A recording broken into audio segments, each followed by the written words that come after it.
Journalism గురించి నేను చెప్పాలి అని అంటే నాకున్న పరిమితమైన అవగాహనతో ఆనాడు దేశ స్వతంత్రం కోసం కొట్లాడుతున్నప్పుడు యంగ్ ఇండియా అనే పత్రికను మహాత్మా గాంధీ గారు నడిపించారు.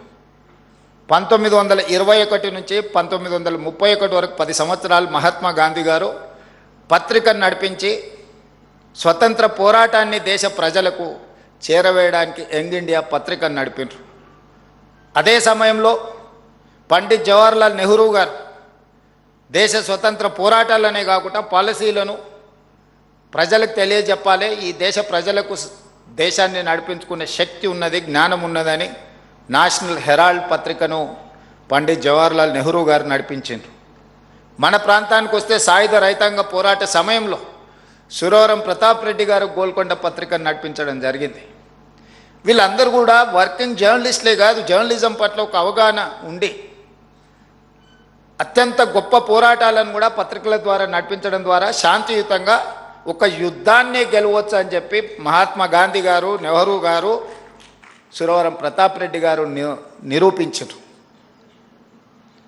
యుద్ధం అంటే ఆయుధాలతో చేసేదే యుద్ధం అని కొంతమంది అనుకుంటారు. ఆయుధాలతో చేసే యుద్ధము విషాదంతో ముగుస్తుంది. కానీ అవగాహనతో కూడుకున్న ప్రజలకు అవగాహన కల్పించి ప్రజల్ని కార్యోన్ముఖులను చేసి ఒక ఐడియాలజికల్ వార్ చేస్తే ఒక యుద్ధాన్ని గెలవచ్చు, ఒక దేశానికి స్వతంత్రాన్ని సాధించవచ్చు అని చెప్పి మహాత్మా గాంధీ గారు నిరూపించారు. వారి వారసత్వంగా ఈరోజు మనం ఈ పరిపాలనను కొనసాగిస్తున్నాం.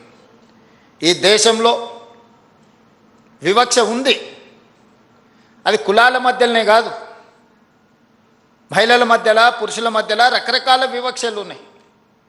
అభివృద్ధి చెందిన దేశాలలో వివక్ష లేదని అనుకోకండి. అప్పుడప్పుడు మనం అమెరికా చాలా అభివృద్ధి చెందిన దేశం అంటాం, అప్పుడప్పుడు మనం చూస్తున్నాం అక్కడ ఉండే వివక్ష అక్కడ ఉంది.